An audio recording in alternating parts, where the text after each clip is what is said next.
Hello, welcome back to Hot Tip Tuesday. This is my outdoor shop. This is where I sharpen mower blades, and I'm going to begin a series for the month of May of 2022 where I highlight mower blades and specifically sharpening mower blades on the All-American Sharpener. I'm going to just share some tips that I've learned over time, and I'm highlighting the All-American Sharpener because at the end of the month I'll be doing another drawing for a giveaway, and I will be giving away an All-American Sharpener. And to enter in that drawing to receive this, become a member of the Guild, and you can learn more about that at guildofsharpeners.org. There are many of us in the Guild sharpening mower blades. I don't know anybody that has started a sharpening business specific for mower blades and then grown their sharpening out of there, but I know a lot of people who have started sharpening businesses and then grown into offering mower blades. And the All-American Sharpener is a really great way to grow your business.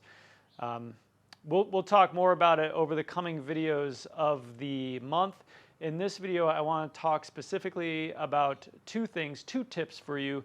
One is going to be how I handle bigger chips in mower blades, how I save a little time and get a better end result when I get a mower blade in that has a big nick or chip in it, and then also how I handle the burr and essentially how I remove the burr. Okay, so without further ado, let's take a look. Here I have this blade mounted in the All-American Sharpener, and this isn't the worst that I get, right? Like I'm guilty of it too, but like I definitely have customers that mow the driveway, it seems. But what I want to just call attention to is like we get them in with chips like this, and worse. Sometimes it's pretty bad. But so one way that I have found to help get a nice end result is before I put the angle grinder in the arm to do the bevel, I'll just freehand and use the angle grinder just to cut a straight edge here. So I'm going to cut this whole edge back past that chip. There's another little one down here. So I have a nice blunt edge here along the mower blade, and then I'll mount my angle grinder in the arm and I will cut a fresh bevel. And then what you can do is watch your bevel approach the, as you build an apex, you'll be able to see it, and you can focus your grinding so that you end up with a nice, or pretty nice anyway, straight edge along the length of the mower blade here. So I'm going to not record the sound for this, but I'll probably do a voiceover. I'll show you what I'm talking about.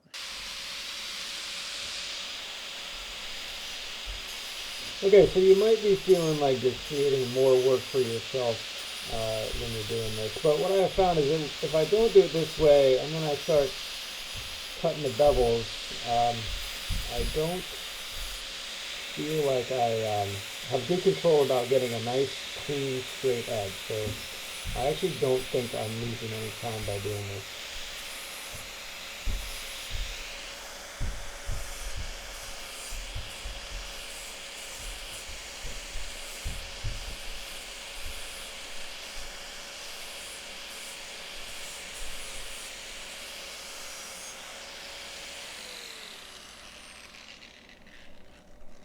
Alright, so now we have a very blunt edge.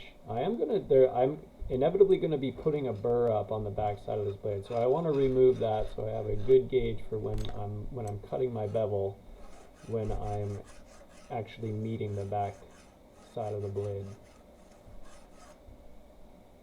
If it's not chipped up too bad, you could actually do the work just like this. See, I'm doing that. If it's not too bad, you could use your file to clean up the edge before you touch the angle grinder to the bevel. When they're bad though, you'll be there all day with a file, right? Just had to move the camera to get it in there and do this part of the job. Checking my angle here now. We'll tap that. Alright, the angle was big enough, so carry on. Alright, so with these mulching blades and the All-American, you'll see that I'm just keeping the angle the same, right? And I sometimes I do, sometimes I don't. You might want to do the like a portion of the blade at one angle, and then move the angle of the All-American so that you can do the other section at a different angle. I do sometimes, and in this case I didn't. Nice headshot there. Sorry about that.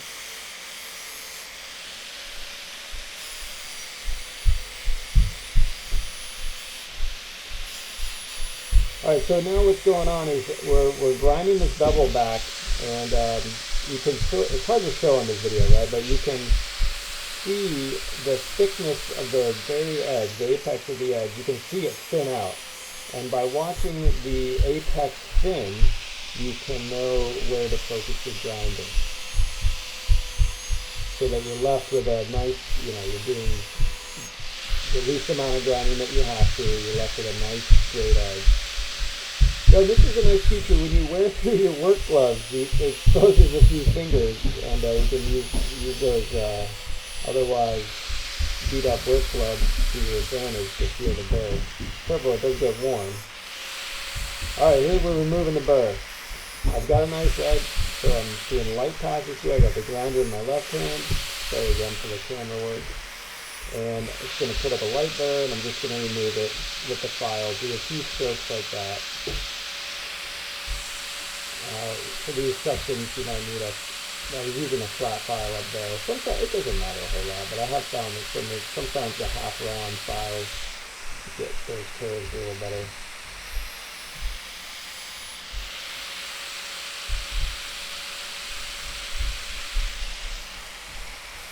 Just kind of touching it up, make sure you get the whole thing. Getting the burr off. Leave it very sharp. Make sure you tell your customers these are sharp. All right, I hope you enjoyed that. I hope you picked a little nugget out of there, something you can bring to your own sharpening shop. I'll leave links to everything in the description. Again, I'll be giving one of these, the All-American Sharpener. I'll be giving one of those away at the end of the month, May 2022. So to enter in that, you just become a member at guildofsharpeners.org. Stay tuned. I got a bunch more of these coming up all month. Tips on the All-American Sharpener, and so make sure you hit the thumbs up and subscribe. Cheers.